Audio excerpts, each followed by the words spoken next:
So magandang araw kabola. So may video na ito kabola. Pag-uusapan natin isang interesting kabola na nireveal nito pong si Commissioner Willie Marshall. Yes, Commissioner po mismo kabola. And then, usapang UAP po tayo. Yes, UAAP. So hindi pa nakasubscribe, pakibindot naman po may subscription button. Before tayo pumunta doon kabola, comments nga muna tayo.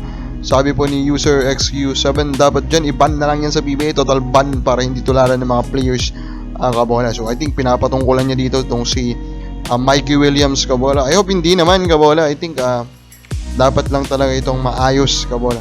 Pa-shout out Sir Ronald Berbusidad and SMB, sabi po ng isa pang user kabola. Now, ang gusto kong pag-usapan natin muna before tayo pumunta dun sa mga main discussion is that ito nga nanalo po ang Meralco sa Game 6. So baka pag-post ko nito tapos na po yung yung series kabola. Pero they force a Game 7 kabola.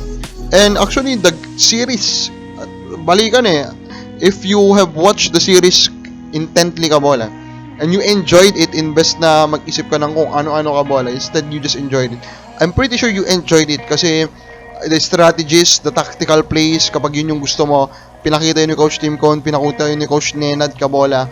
They have changed a lot of things kabola. Then of course nakita natin yung effort.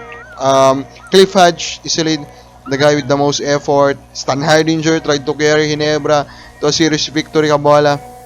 And struggles of course, Newsome, Thompson, nag-struggle sila. Overall kabola, it's just sad for me that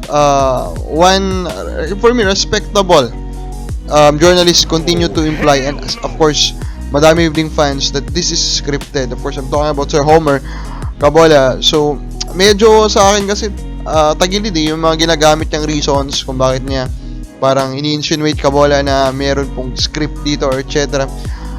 I watched the entire series and sa nakita ko talaga kabola, they are making efforts.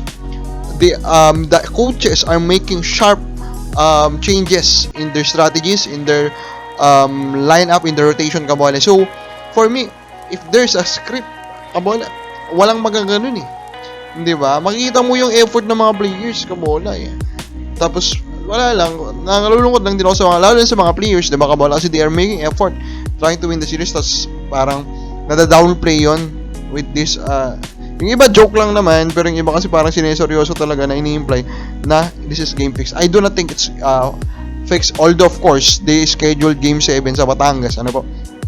Pero at the end of the day, with what I saw, I think it's not fixed. There's really two teams trying to beat each other, pero wala lang talagang manalo-nalo kabola.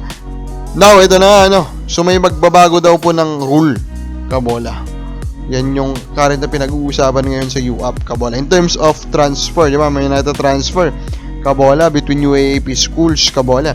Now, ang gusto nilang pagpapalit po is that dati kasi pag magta-transfer ka, 1 year ka nauupo kabola and then -1 ka ng eligibility kabola. Ngayon, the proposal is that 2 years of eligibility na kabola ang mababawas. So that is now the current po na proposal kabola. And very dito yung report po ng Spin kabola, sabi nila ang antay dito is of course UP, Lasal, Ateneo. Basically the three teams kabola and UAP who are taking advantage of those transfers kabola. So 5, diba?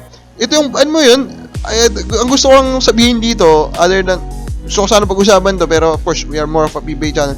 Pero ito yung nagiging impact talaga. Ito yung mga dapat sana in-expect natin mangyari sa PBA kung kabola, kung walang farm teams.